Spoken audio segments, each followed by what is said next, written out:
I want to invite to the program the director of the United States Marshals Service, Gady Serralta. He joins me from the North Lawn of the White House. He is, as I've instructed, in command and control of this D.C. operation. It's good to have you, sir. Evaluate what's going on. Thank you for having me. What's going on and how the information is being fed up to you and how you are assessing how successful or unsuccessful it is being. So thank you. Thank you for your question. Thank you for having me here today.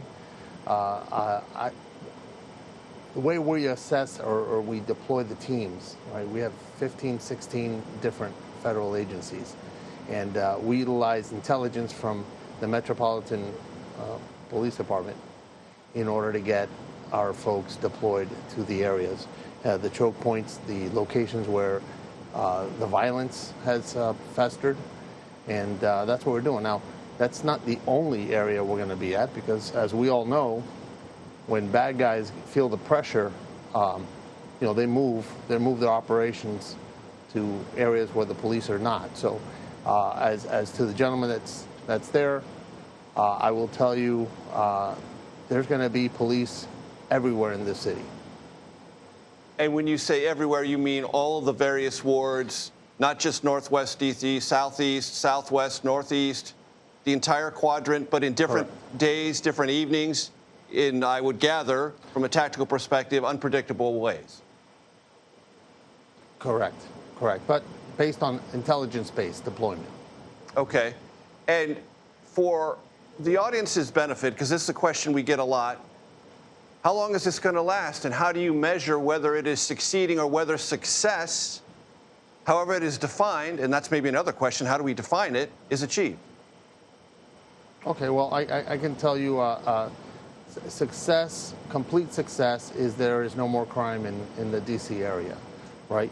We are trying to make D.C. safe and beautiful again, and that's going to require a lot of work from all law enforcement agencies. We're a united front. We are working together in order to make this happen. The president has ordered it, and he's put together all these federal law enforcement agencies. I can tell you we're well above 25 guns seized from bad guys. Okay,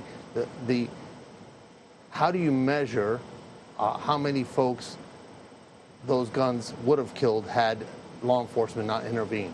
That's very difficult. You're not going to be able to measure that. Sure, understood. There's a lot of great work. Yeah, there's a lot of great work done by these federal law enforcement agents. I'm very proud of the work they've done. We're working very well together, and we're going to get this done.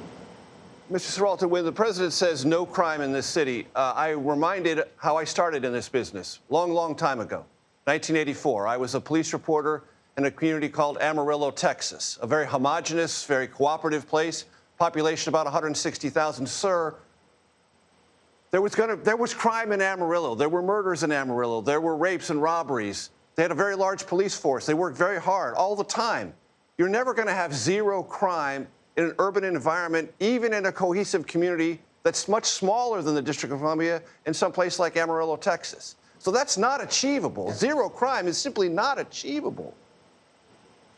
Well, I can tell you this. It's definitely not going to be achievable if we continue the catch and release program that we have, right? We need to stop this cashless bail program that D.C. has, because no sooner than the police officer puts him in the jail, some other police officer, maybe in the same shift, is picking him up for a different crime. And that needs to stop, and that needs to stop now. That's a legislative issue, something that the government here can take up.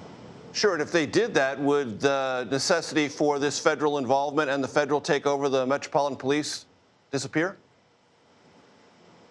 Well, I would think if we make headway with bad guys staying in jail rather than walking right back out the other side, that absolutely that there will be a de-escalation of our efforts, and D.C. will be much safer.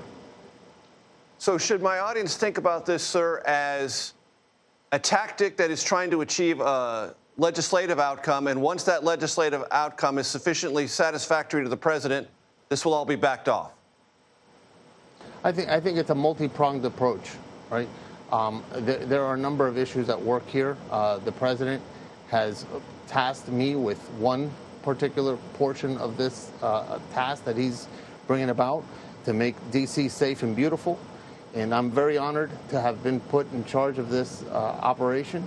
And we're doing great work. And I'm very proud of the law enforcement officers that are here late into the hours, late into the night, away from their families to make sure that our community's family members are safe. And when the community itself feels uneasy and feels the need to protest and vocalize their displeasure, how do you react to that? How do you assess that? I'm going to tell you, nobody protects freedom of speech more than a law enforcement officer. We are pro freedom of speech. However, when a protest turns violent, that's when law enforcement has a problem with that. So we'll deal with it if it were to become violent. In the meantime, we welcome protests, although I find it hard to believe that anybody that lives in this town is going to protest the fact that we're taking bad guys to jail. I just don't believe it. Gady Serralta, we'll see how that plays out. I appreciate your time, sir, very much. Thank you. Thank you for having me.